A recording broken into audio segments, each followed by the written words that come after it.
Associates, c'est un duo calédonien au service de votre entreprise. Conseiller en stratégie, en gestion, réponse d'appel d'offres, CES Associates au 733 906.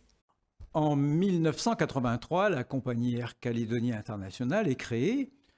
Elle a d'abord des avions de location qui transportent ses passagers, et un réseau régional lilliputien de destinations. Et puis au milieu de la décennie, elle loue puis fait l'acquisition d'une caravelle baptisée Marina. En 1988, un avion plus moderne fait partie de la flotte. Il s'agit d'un Boeing 737. Et puis 1988, c'est aussi la signature des accords de Matignon. La Nouvelle-Calédonie retrouve la paix. Les provinces sont installées en 1990 et le président de la province sud, Jacques Lafleur, fixe le développement touristique comme l'une des deux grandes priorités de la province. Les effets ne se font pas attendre, construction d'hôtels, développement tous azimuts, et puis surtout une confiance qui est restaurée. Dans le domaine aérien, UTA a cédé la place à Air France, qui ouvre une route Paris-Tokyo-Nouméa, qui correspond bien aux objectifs de la province sud, qui souhaite développer en particulier le marché japonais. Les autres compagnies aériennes répondent également à cet appel de développement, arrivent sur la Nouvelle-Calédonie, AOM, Corsair et même une compagnie régionale, Air Micronesia. Et puis, fin de la décennie, les compagnies aériennes sont pour la plupart en difficulté. AOM et Corsair se retirent, Air France en pleine restructuration abandonne le tronçon Nouméa-Tokyo-Nouméa, sur lequel elle perd près de 2 milliards de CFP, et dans le même temps se retire de la gestion de la plateforme de Tontouta. Pas question de laisser la Nouvelle-Calédonie isolée, pas question d'abandonner le marché japonais. Les autorités politiques, et en particulier le président de la province sud, interviennent pour qu'Air Calédonie devienne une compagnie long courrier. Dans ces conditions, elle fait l'acquisition de 2 Airbus A330 et d'un Airbus A320. La décennie qui suit est plutôt plate. Le tourisme stagne en dépit de l'arrivée d'une autre compagnie, Air Austral, qui vole quelque temps puis se retire pour cause d'insuffisance de trafic et de pertes financières. À la fin des années 2000 et jusqu'en 2012, la compagnie Air Calédonie International est dans le rouge avec des pertes qui atteignent le milliard en 2012. Fort heureusement, 2 ans plus tard, avec l'arrivée d'un nouveau directeur général, la compagnie redresse ses comptes, parvient à l'équilibre et même, pendant plusieurs années, enregistre des bénéfices. Et puis, patatras, c'est la crise du Covid en mars dernier. La compagnie est pratiquement clouée au sol, avec les difficultés que l'on connaît depuis cette époque. Alors, quel avenir pour cette compagnie ? Quel avenir pour les transports aériens internationaux ? Pour y répondre, nous avons invité le directeur général de la compagnie, Didier Tapero. Bonjour. Bonjour, Gaby. Alors, première question, elle est naturelle. Comment va la compagnie ? Alors, comment va la compagnie ? Je crois que ça a été un choc et ça a été une période éprouvante socialement, éprouvante économiquement. D'ailleurs, je ne devrais pas dire ça a été, je devrais plutôt dire on est toujours quand même dans une situation difficile. Je dirais que le premier mois, pour fixer un ordre d'idée, quand il y a eu une suspension des vols avec cette espèce de sidération qui touchait la compagnie et le transport aérien en général, nous avions immédiatement commencé un certain nombre d'exercices pour voir où cela pouvait nous mener économiquement. Et le premier constat, c'est que si nous ne faisions rien, eh bien, la compagnie aurait été dans le mur au mois de décembre de cette année, compte tenu du niveau d'engagement de charges, d'activité. Donc, réduction de personnel. Donc, un ensemble de mesures pour éviter que nous soyons en cessation de paiement au mois de décembre 2020. Ce sont les mesures qui ont été prises par la compagnie qu'on peut développer si vous le souhaitez, mais très schématiquement, un report des investissements, c'est-à-dire que nous devions avoir un second appareil en février 2021 qui a été repoussé à 2023. On se posera la question plus tard de la suite, bien sûr, des économies partout où nous pouvions le faire. Des mesures sociales fortes, difficiles pour l'entreprise, puisque dès le départ, nous avons opté pour éviter les licenciements secs et brutaux du personnel. Nous avons donc négocié un plan de départ volontaire. Nous faisons des efforts. L'ensemble des salariés de l'entreprise a accepté des baisses de rémunération. Les contrats n'ont pas été renouvelés. Tout cela fait que nous aurons... à la fin de l'année, 100 collaborateurs en moins dans l'entreprise. C'est considérable. Et avec le prêt garanti par l'État. Alors, bien sûr, avec le prêt garanti par l'État que l'on va toucher dans les semaines qui viennent. Et enfin, dernière mesure de soutien importante aussi, le programme de réquisition du gouvernement qui, bien sûr, s'il permet d'approvisionner la Nouvelle-Calédonie en fret, on transporte à peu près 70% du volume de cargo par rapport à 2019, d'assurer quelques déplacements de et vers la métropole, notamment les rapatriements qu'on a pu effectuer, et puis les évasanes sur l'Australie, qui aident un peu économiquement la compagnie, ça ne fait pas tout. Alors vous allez tenir combien de temps? Alors, comme ça, dans ces conditions? Très concrètement, à une vision de fin de la compagnie de décembre 2020, si les choses restent en l'état, c'est-à-dire compte tenu des mesures que nous avons prises du PGE, et si nous gardons ce minimum d'activité aéronautique, nous pouvons tenir jusqu'en juillet, voire jusqu'à la fin du second semestre de l'année prochaine. Donc jusqu'à la date fixée pour la réouverture de quelques vols internationaux par le gouvernement. Et même un peu au-delà. D'accord.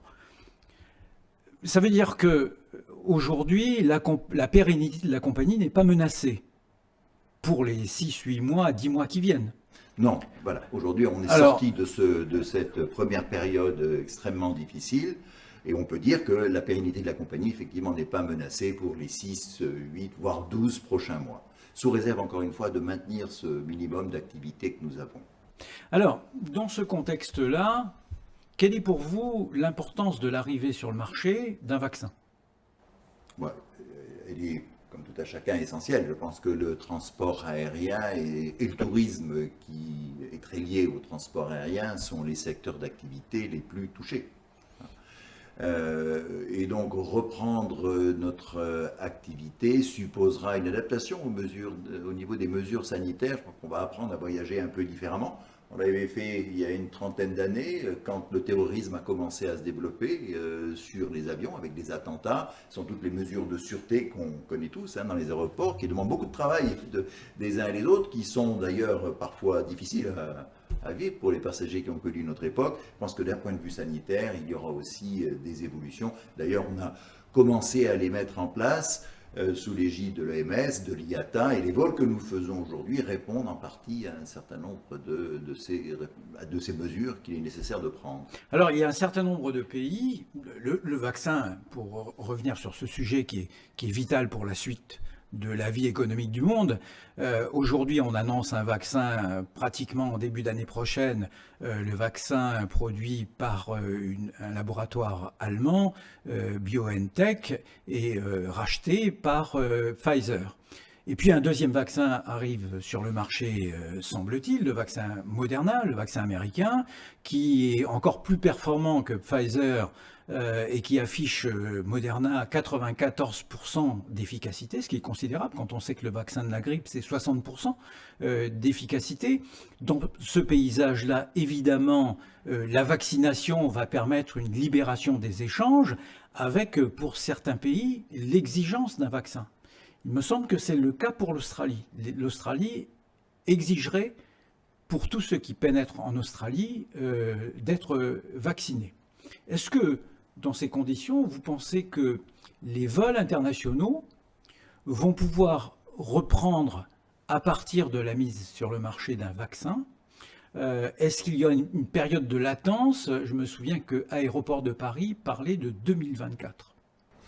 Alors oui, les vols reprendront avec plus d'intensité à partir du moment où il y aura un vaccin qui sera très certainement généralisé en termes d'exigence pour l'ensemble des pays, avec d'autres mesures qui sont aussi évoquées, telles qu'une assurance spéciale Covid, ce sont des sujets sur lesquels nous travaillons. Après, quelle sera l'intensité de la reprise? Difficile de se prononcer parce qu'il y aura les conséquences économiques de la crise qui font qu'il y aura peut-être un peu moins de voyageurs, une certaine inquiétude aussi, un temps avant que tout le monde soit vacciné, ça va être assez long, et l'industrie du transport aérien en général converge sur cette période de 4 à 5 ans avant d'un retour au nominal. Donc on est bien sur ces années 2024-2025.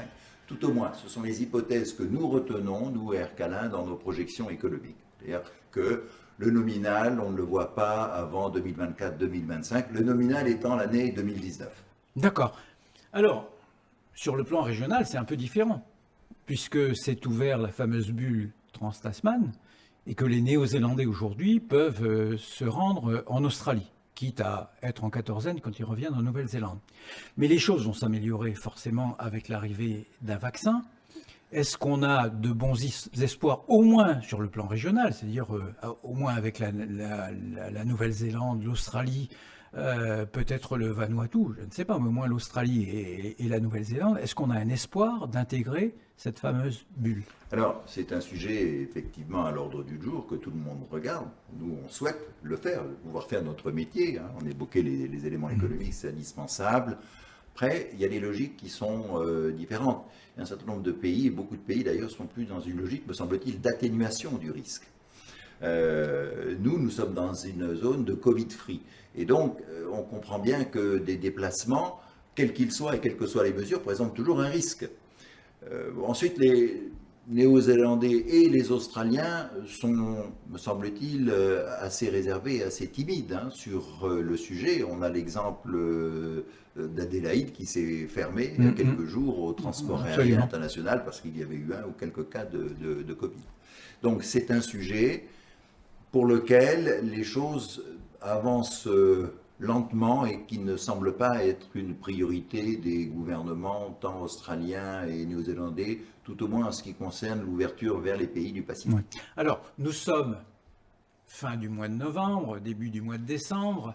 Est-ce que les Calédoniens qui savent que le gouvernement a pris la décision pour le mois de juillet, est-ce que les Calédoniens peuvent raisonnablement espérer, avec la mise en place, sur le marché d'un vaccin, raisonnablement espérer pouvoir voyager au moins vers l'Australie et la Nouvelle-Zélande en milieu d'année prochaine? Est-ce que c'est un espoir fou? Il n'y a pas de certitude, bien entendu. Est-ce que c'est un espoir fou ou un espoir qu'ils peuvent raisonnablement nourrir? Écoutez, c'est en tout cas un espoir que nous partageons, nous, compagnies aériennes. Oui, vous allez les transporter, vous.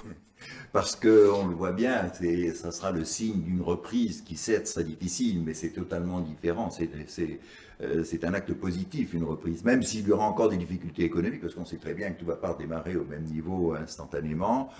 Alors, je ne sais pas complètement y répondre. Je crois que la première des choses, c'est effectivement le vaccin, l'efficacité de ce vaccin, sa confirmation. Et vous l'avez rappelé, c'est prometteur, en tout cas ce qu'on en entend. Ensuite, ce sera le temps pour disposer de ce vaccin, notamment en Nouvelle-Calédonie. Donc, ça va prendre, me semble-t-il, quelques mois. Oui. Alors, quelques questions brèves qui intéressent les téléspectateurs. Est-ce qu'Air Calin a un monopole en Nouvelle-Calédonie? Non, je crois. Mais merci de me poser cette question, parce que c'est vrai que c'est une idée qui a la vie dure et qui l'a peut-être encore. Alors, pour faire simple, les accords aériens se négocient d'État à État et c'est le principe de la réciprocité. Si un pays a droit à 10 rotations, 10 vols par semaine, ou 20, ou 30, peu importe, eh bien l'autre a le même droit. Et donc vous prenez aujourd'hui, très clairement, les droits ne sont pas complètement utilisés par l'Australie, pas complètement utilisé par la Nouvelle-Zélande, il y en a encore dans le portefeuille de droits. Vous prenez le Japon qui pourrait venir 9 fois par semaine en Nouvelle-Calédonie, le Japon ne vient pas. Et donc, si ces compagnies ne viennent pas, ce n'est pas parce que le gouvernement ou Air Calin les empêche de venir, c'est juridiquement impossible. c'est que le marché est petit.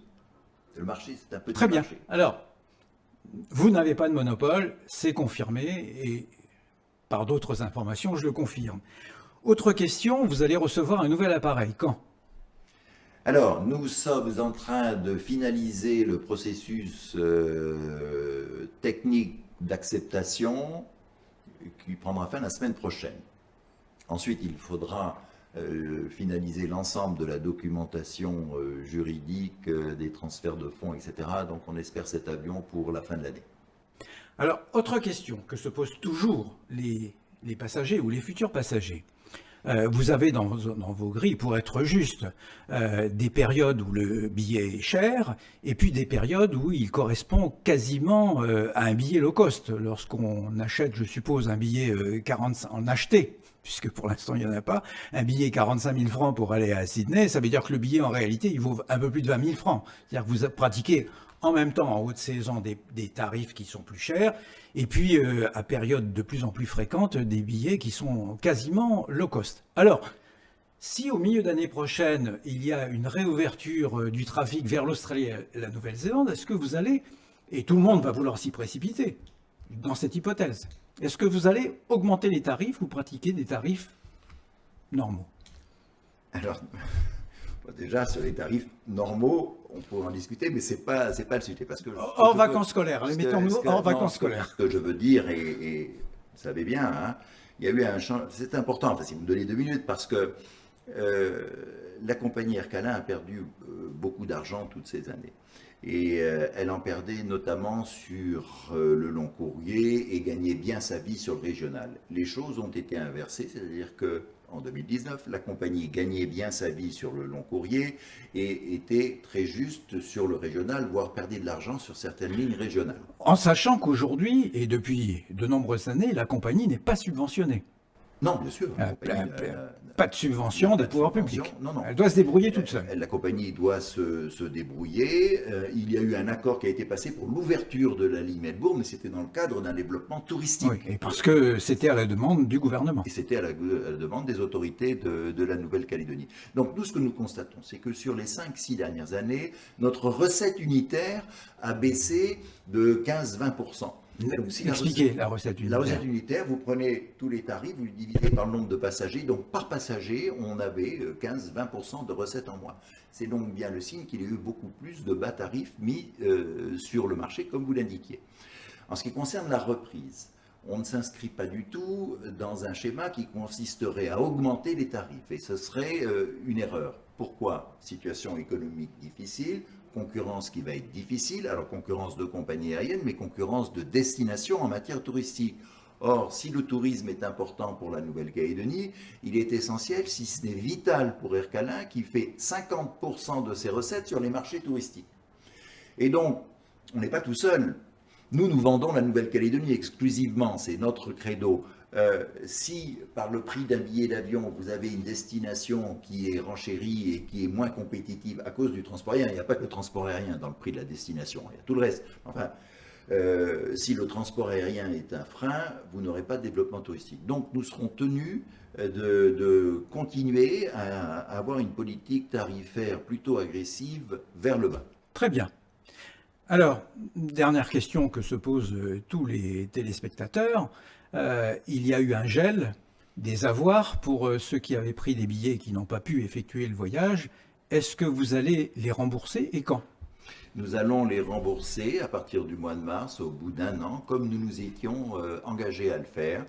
Je crois que j'ai beaucoup communiqué sur le sujet et je voudrais en profiter pour remercier aussi tous nos clients de ce soutien, alors même s'ils l'ont un peu subi. Mais pourquoi est-ce qu'on ne l'a pas fait? Ce n'était pas pour ennuyer le monde, il y avait un choix à faire. Est-ce que nous voulions préserver la compagnie aérienne? On se remet dans le contexte du mois d'avril-mai, en sachant qu'à la fin de l'année, nous allions dans le mur, si rien n'était fait, ou est-ce qu'on a cherché à trouver toutes les solutions, à mettre en place toutes les mesures qui ont été mises en place pour redonner un peu d'air, si je puis dire, à la compagnie aérienne, assurer sa pérennité et enfin rembourser les billets d'avion. Je crois que c'était une question de survie pour la compagnie. Alors, c'est pas perdu, on l'a toujours dit, les contrats sont suspendus, comme les vols sont suspendus, eh bien, c'est un 14 majeur, hein, les conséquences du Covid. Eh bien, les billets d'avion qui sont des contrats de transport sont suspendus, et à partir du mois de mars, nous rembourserons progressivement les billets d'avion, c'est-à-dire au moins le mois. Eh ben, écoutez, c'est une bonne nouvelle pour tous ceux qui attendent. En tous les cas, rendez-vous au milieu d'année prochaine à la réouverture des vols vers l'Australie et la Nouvelle-Zélande. On verra si les tarifs augmentent ou pas, mais moi je vous crois, a priori. Didier Tapero, merci. Merci de m'avoir accueilli. C&S Associates, c'est un duo calédonien au service de votre entreprise. Conseiller en stratégie, en gestion, réponse d'appel d'offres, C&S Associates au 733 906.